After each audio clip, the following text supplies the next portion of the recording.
All right, folks, let's bring in a good friend of mine, friend of the show, Laura Loomer. Laura, I've had you on before. I still contend online.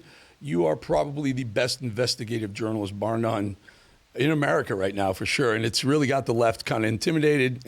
But let's be honest, you're fair. You're down the middle. If you see something wrong on the right, you call them out too.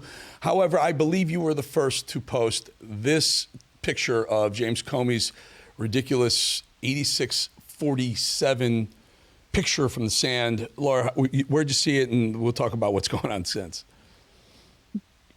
Well, thanks so much for having me on, Eric. I love your Gulf of America shirt. I got to get myself one of those. You're right. Yeah, we got to send you some. Yeah. Post this photo. Yeah. And I was just scrolling. I was banned on Instagram several years ago, and I'm still permanently banned on Facebook and Instagram. But I created a new account a couple of weeks ago when Mark Zuckerberg was kissing Trump's ass, pretending like, we weren't going to have all the censorship that we saw. And I mostly just used the Instagram account that I created for investigative purposes, for research purposes. And I was scrolling Instagram and I saw the photo and I was just crazy, right? Because I remember when Gretchen Whitmer did this several years ago and people went absolutely ballistic. They were like, oh my God, Gretchen Whitmer is inciting violence against President Trump. And, now you fast forward and she's hanging out in the White House and getting compliments from President Trump. But you'll recall that Gretchen Whitmer did an interview one time and she had 8645 in the background. And so even Trump's campaign account back in 2020 had accused Gretchen Whitmer of inciting violence and calling for an assassination, a hit on Donald Trump. And President Trump recently responded to this in an interview during his trip abroad in the Middle East. And he was asked by Bret Baier what he thought about James Comey and his post where he said, just a nice little shell formation on my walk on the beach. And he said, how does the former FBI director not know what 8647 means? And he's right. James Comey is now pretending, he's trying to play ignorant, right? He's trying to pretend like he doesn't know what it means, 8647, when obviously it's a call for violence. And it should concern everybody that, one, the former FBI director who was fired is now saying that, one, he doesn't know what that means. I mean, how do you become an FBI director if you don't know what the term 86 means? Isn't it your job, right, to investigate acts of terrorism and incitement to violence and threats against the president? That's what the FBI director is supposed to do. And secondly, what does it say about the level of accountability? I love Donald Trump. Okay, I support Donald Trump 100%. But what I don't support is fecklessness from individuals in his own administration. And what I think we need to address is this massive elephant in the room about the lack of accountability from the DOJ under Pam Blondie, as I call her. Donald Trump campaigned on law and order. Donald Trump campaigned on accountability. The media said, he wants retribution. He wants to get back at all of his political opponents. No, Donald Trump wants law and order. He doesn't need to get revenge because he's right.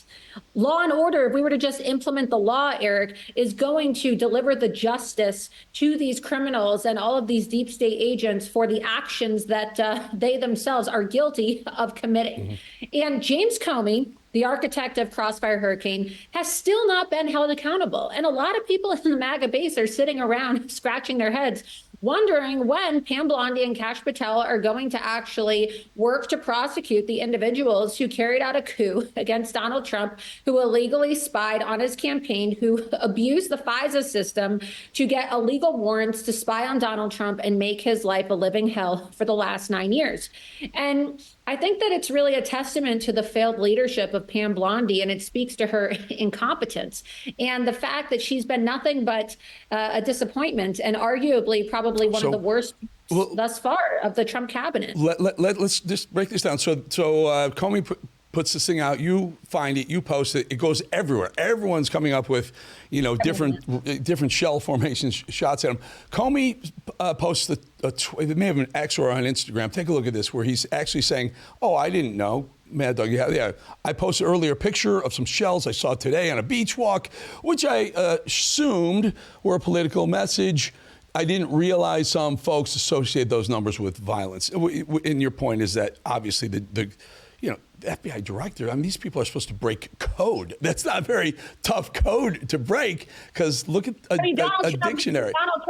Donald Trump said a child knows what this means, right? If you watch the interview with Brett Baer, and he's right, a child knows what it means. Everybody knows what the term 86 means. Well, let's take a look. I mean, we have a dictionary that gives, a Kessel's dictionary is slang. 86 also means to kill, to murder, to execute judicially, likely referring to the size standard grave being 2 by 5 by 8 feet long and 6 feet deep. I mean, it's been slang. It's been used forever by everyone. Everyone knows it's a call to violence. What's even more concerning, though, Eric, is the fact that not only did James Comey post this, and now he's trying to pretend like he doesn't know what it means after my post went viral and everyone's now talking about it. But we need to also ask Pam Bondi, why does James Comey's daughter still work at the DOJ? I mean, in what world does James Comey's daughter get to work in the Trump administration at the DOJ? So 2 things. Pam Bondi has yet to bring any charges against any of the architects of Crossfire Hurricane and the coup against Donald Trump. She's failed to bring any charges against anybody who participated in the theft of our election. The Butler report still has not been released, even though pretty sure it's going to reveal that our government had something to do with the attempted assassination of Donald Trump. So again, we still don't have the Butler report. What happened to all these day one releases? But again, it goes back to the vetting crisis, something that I've been talking about since the transition period of the new Trump administration. I love President Trump. I support President Trump, but why is it that the people that surround him are doing such a piss poor job as it relates to cleaning out the snakes and the deep state operatives within his administration? Why on earth is James Comey's daughter still working at the DOJ under Pam Bondi? Great. Another great question. Another very good question. If I'm Trump, he respects you. He has forever. Why doesn't he bring you into the administration? And you clean out. I know you'll weed those folks out. I mean, look, I support President Trump regardless of the fact that even though he's given directives to his staff on multiple occasions and have had meetings with them in which they brought me on and hired me, for some reason his staff defy his directives to officially onboard me with the proper paperwork.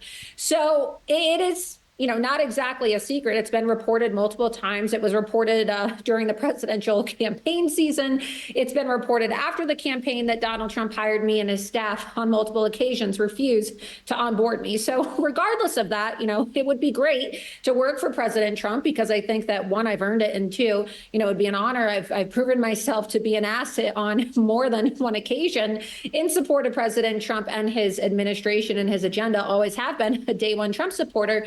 Always will be.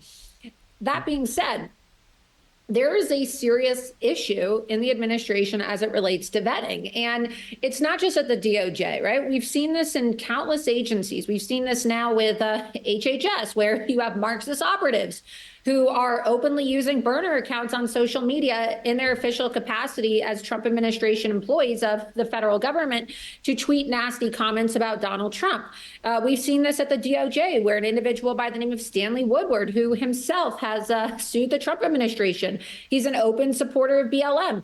His confirmation hearing is going to be on Wednesday, May 21st, and we're about to have a full-fledged BLM supporting Marxist in the number 3 top position at the Trump DOJ, okay? We have seen these cracks in vetting all throughout the administration, and my biggest fear, Eric, is that one of these days, one of these slip-ups is going to derail the entire Trump administration and the Trump agenda. And look, I know that I have enemies in the administration who don't like the fact that I call out some of their Marxist friends, and I will call them Marxists because, look, these people, if you support Antifa and you support BLM, I don't care if you go get beers with people in the Trump administration on the weekend. Are we going to appoint people in this administration based off of their friendships with people who work for Donald Trump, or are we going to appoint them based off of their qualifications and whether or not they truly are Trump loyalists? So I'm able to make that distinction. Unfortunately, some of the people who work in the administration are not able to draw a distinction between their personal lives, their personal friendships, and what's best for the president. It's fascinating. It's fascinating to me. I've known you a long time.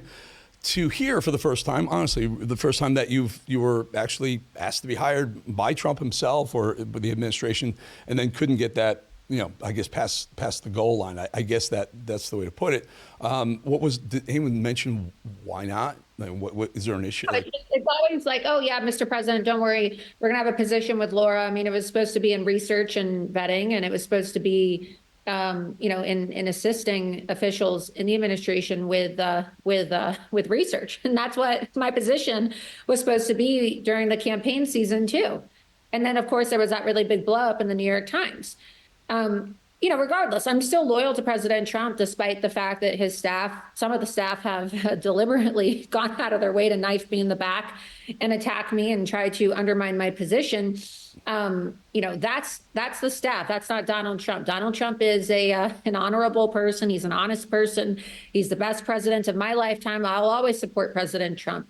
But I can support President Trump and also at the same time call out the lack of vetting in the administration. Doing so is not an attack on Donald Trump, but rather it's an expression of my loyalty and my support for the president and his administration and his agenda, because if there's no vetting or there's a lack of vetting, it's going to undermine the president's agenda. No, it's a huge issue, vetting, finding out who's writing. And I've spoke to Kash Patel recently, and he said that is the process they're going through in the FBI right now. They are actively weeding out the bad guys that you mentioned, some of these folks. Final thought? Well, I wish them luck, and I hope that they're able to continue weeding people out. But as a precaution, I'm still going to be doing my own independent vetting. Good. And I'm every day I take tips. I have an open tip line on my website where people can submit these tips. I'm on Signal. Where, what is it? Tell us. Where can they send in tips? On my website, loomer.com. I have an open tip line. I'm also on Signal as well. People can DM me on X. Every day I have people within the administration who come to me and alert me to individuals who have dodgy backgrounds, to say the least, or questionable loyalties to Donald Trump serving in the administration. And we need to make sure that Donald Trump is a successful four-year president, and that we don't lose the House after 2 years and have his entire agenda sabotaged by rhinos who refuse to codify his agenda. We need to work hard, and sometimes that means firing shots at people in your own party. Sometimes, it means calling out the obstructionist rhinos and people in the administration who are deceptively and deliberately trying to undermine Donald Trump's agenda. We need to make sure that Donald Trump has his legacy fulfilled and that he's not undermined. And that's what I'm focused on. I don't really care about being friends with these people. I don't really care about going to the parties and going to the dinners and, eating the crappy rubber chicken. It's not appeasing or appealing to me. I want to focus my energy on helping protect Donald Trump so that we can look back in history and say, you know what? Without a doubt, Donald Trump is not just the best president of my lifetime, but hands down the best president in United States history. And I do believe that if we, are successful in pushing back these rhino saboteurs, that's what the history books will say. Perfect. We'll leave it right there. Laura Loomer, listen, I'm glad you're on our team. I'm certainly glad you're on our team, because we don't want Laura Loomer playing for the other team. That would be a disaster. I call myself, I'm an equal opportunity hater. Oh, okay? I know. You absolutely are not, but we're glad you're defending Trump. That's where we are. Let's put it that way. Always will. Yeah, all right, Laura. Loomered, it's called. It's called Loomered, and every time she puts up one of her investigative things, I'm like, Loomered. You got Loomered again. Laura, thank you for your time. Absolutely. Thank you. All right, folks, we'll be back very soon.